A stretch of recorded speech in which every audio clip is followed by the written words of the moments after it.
But like I said, it's not just about war stories, but to make people better leaders. And I think we covered that pretty well in the intro of the book.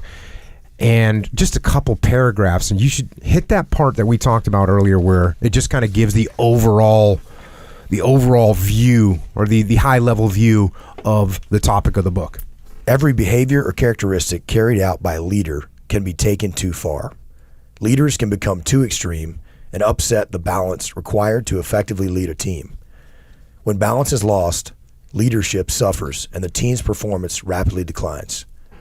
Even the fundamental principles of combat leadership and extreme ownership can get out of balance. A leader can cover and move too much and step on the toes of other leaders, departments, or divisions. A plan can be too simple and fail to cover likely contingencies. A team can go too far with prioritize and execute, resulting in target fixation and loss of situational awareness on newly emerging problems and threats. Even decentralized command can be taken too far when too much autonomy is given to subordinate leaders who then don't fully understand strategic goals and how to execute in support of those goals. And this idea continues on with just about everything a leader does. Leaders must be close with their people, but not too close that it becomes a problem. They must hold the line with discipline, but they must not become tyrannical. A leader can even become too extreme with extreme ownership.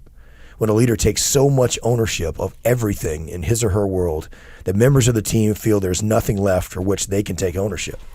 When this happens, team members will execute only at the boss's specific direction without any root ownership or buy-in themselves, resulting in a team far less capable of overcoming obstacles and accomplishing the mission.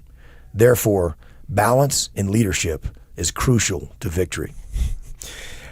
You can't say that one enough, and you literally can't say that one enough. I was thinking, so when you have the same word too many times on a page, it's not good writing, right? It's not good to use the same word over and over again.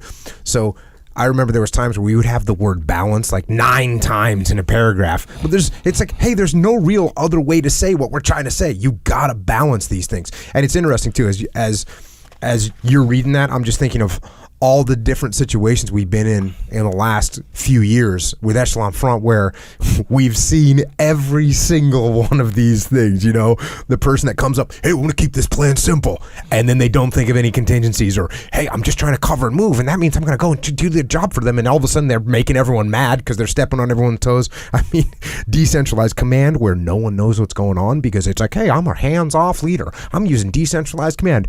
But boss, what in God's name do you actually want us to do? So all these things are we've lived through them now.